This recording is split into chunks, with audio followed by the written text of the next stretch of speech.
ನಮಸ್ಕಾರ ವೀಕ್ಷಕರೇ, ಪುಷ್ಪ ಕಿಚನ್ಗೆ ಮತ್ತೆ ನಿಮಗೆಲ್ಲರಿಗೂ ಸ್ವಾಗತ.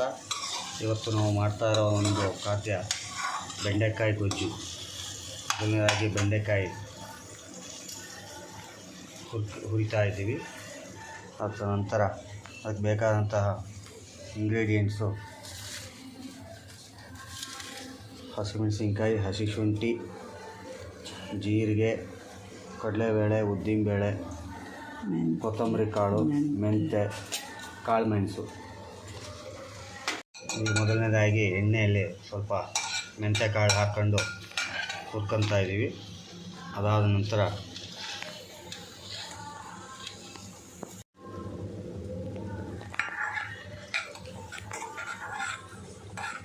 ಕಾಳು ಮೆಣಸು ಹಾಕ್ತಾಯಿದ್ದೀವಿ.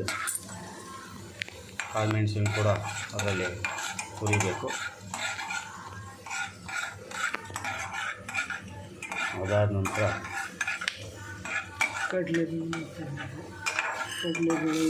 ಕಡಲೆಬೇಳೆ,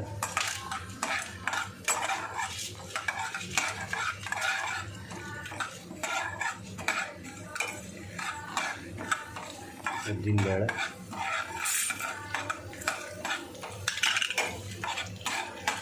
ಕೊತ್ತಂಬರಿ ಬೀಜ ನಂತರ ಹಾಕಬೇಕು. ಇವೆಲ್ಲವನ್ನು ಮಿಶ್ರಣ ಮಾಡಿ ಎಣ್ಣೆಯಲ್ಲಿ ಹುರಿಬೇಕು.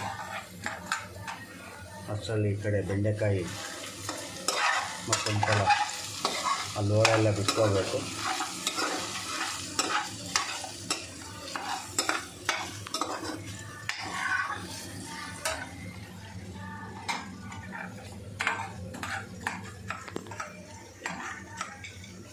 ಏನು ಈಗ ಕೊತ್ತಂಬರಿ ಬೀಜ,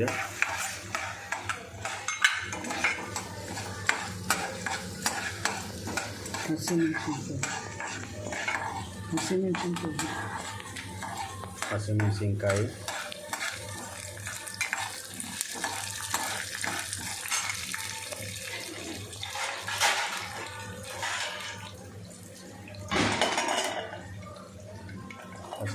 ಹಾಕಿದ ನಂತರ ಸ್ವಲ್ಪ ಕೈ ಹಾಕಿ ಒಂದು ಸಣ್ಣ ತಟ್ಟೆ ಮುಚ್ಚಿಬಿಡಿ. ಯಾಕಂದರೆ ಹಸಿಮೆಣಸಿನ್ಕಾಯಿ ಸಿಡಿಯೋ ಸಾಧ್ಯತೆ ಇರುತ್ತೆ. ಅಷ್ಟೆಲ್ಲ ಅದು ಎಣ್ಣೆಯಲ್ಲಿ ಬೇಯ್ಕೊಳ್ಳುತ್ತೆ.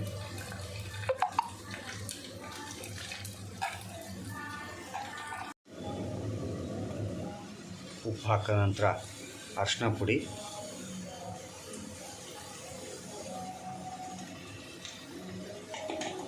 ನೋಡಿ ಹಸಿಮೆಣಸಿನ್ಕಾಯಿ ಜೋರಾಗಿ ಸಿಡೀತು. ಸ್ವಲ್ಪ ಆದಷ್ಟು ಪ್ಲೇಟ್ ಮುಚ್ಚಿರಬೇಕು. ಇದಾದ ನಂತರ ಸ್ವಲ್ಪ ಹಸಿ ಕೊಬ್ಬರಿ ಹಾಕಬೇಕು. ಅದಕ್ಕಿಂತ ಮುಂಚೆ ಬಿಳಿ ಎಳ್ಳು,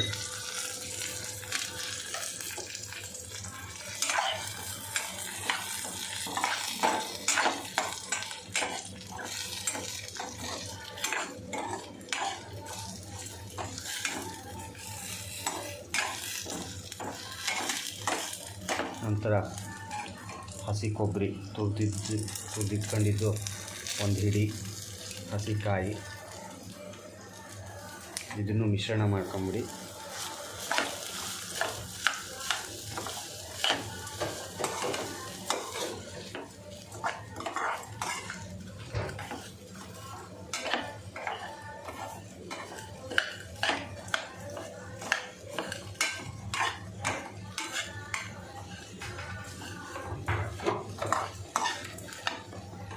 ಜೊತೆಗೆ ಬ್ಯಾಡಗಿ ಮೆಣಸಿನ ಪೌಡ್ರು,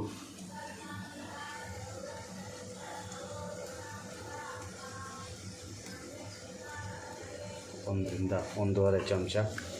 ಇದನ್ನು ಕೂಡ ಕೈ ಆಡಿಸ್ಕೊಂಬಿಡಿ.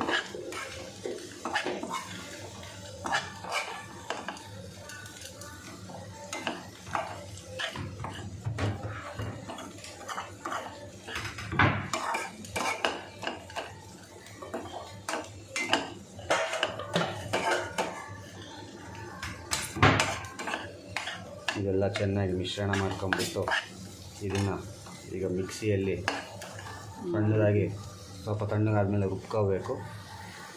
ಅಷ್ಟರಲ್ಲಿ ಬೆಂಡೆಕಾಯಿ ಕೂಡ ಹಾಗೆ ಓಳೆ ಬಿಟ್ಟಿದೆ.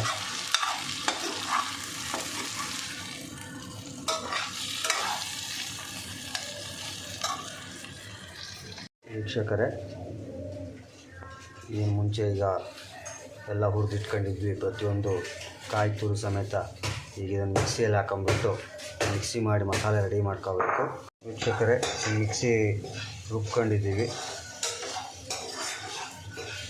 ವೀಕ್ಷಕರೇ, ಈ ಬೆಂಡೆಕಾಯಿ ಜೊತೆಗೆ ಉಪ್ಪು ಮತ್ತು ಅರಿಶಿನ ಎರಡೂ ಮಿಶ್ರಣ ಮಾಡಿದ್ದೀವಿ. ಈಗ ಅದನ್ನು ಒಂದು ಸಲ ಎಲ್ಲ ಚೆನ್ನಾಗಿ ಹುರ್ಕೊಂಡು ಅದಕ್ಕೆ ಹುಣಸೆಹಣ್ಣು ನೀರನ್ನ ಮಿಕ್ಸ್ ಮಾಡ್ಕೋಬೇಕು. ಮುಂಚೆ ನೆನೆ ಇಟ್ಕೊಂಡಿರ್ತೀವಲ್ಲ, ಆ ಹುಣಸೆಹಣ್ಣು ನೀರಲ್ಲಿ ಸ್ವಲ್ಪ ಅದನ್ನು ಬೇಯಿಸ್ಕೋಬೇಕು. ಇವಾಗ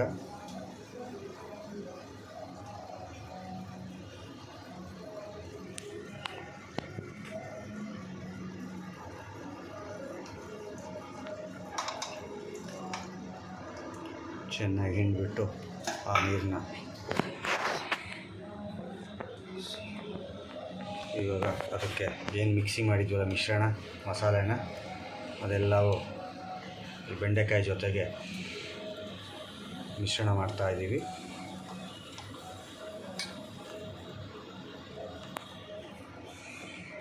ಈಗ ಸ್ವಲ್ಪ ಆ ಮಿಕ್ಸಿ ಏನು ಮಾಡಿದ್ವಿ ಅದರೊಳಗಡೆ ಸಾಮಗ್ರಿ ಉಳಿದಿರುತ್ತೆ, ಅದನ್ನು ಸ್ವಲ್ಪ ನೀರು ಹಾಕೊಂಬಿಟ್ಟು ತೊಳೆದು ಆ ಮಿಕ್ಸಿ ನೀರನ್ನು ಈ ಬಾಣಲಿ ಒಳಗಡೆ ಮತ್ತೆ ಸ್ವಲ್ಪ ಹಾಕಬೇಕು.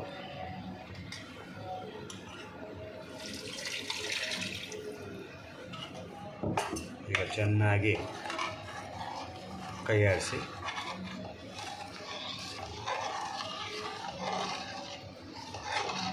ಒಂದು 5 ರಿಂದ 10 ನಿಮಿಷ ನಿಧಾನವಾಗಿ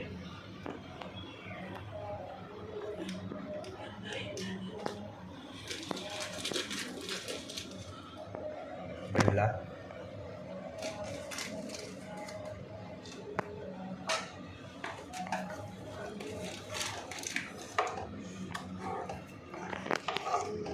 ಚೆನ್ನಾಗಿ ಕೈ ಆಡಿಸ್ಬಿಡಿ. ಬೆಲ್ಲ ಎಲ್ಲ ಕರ್ಕೊಂಡು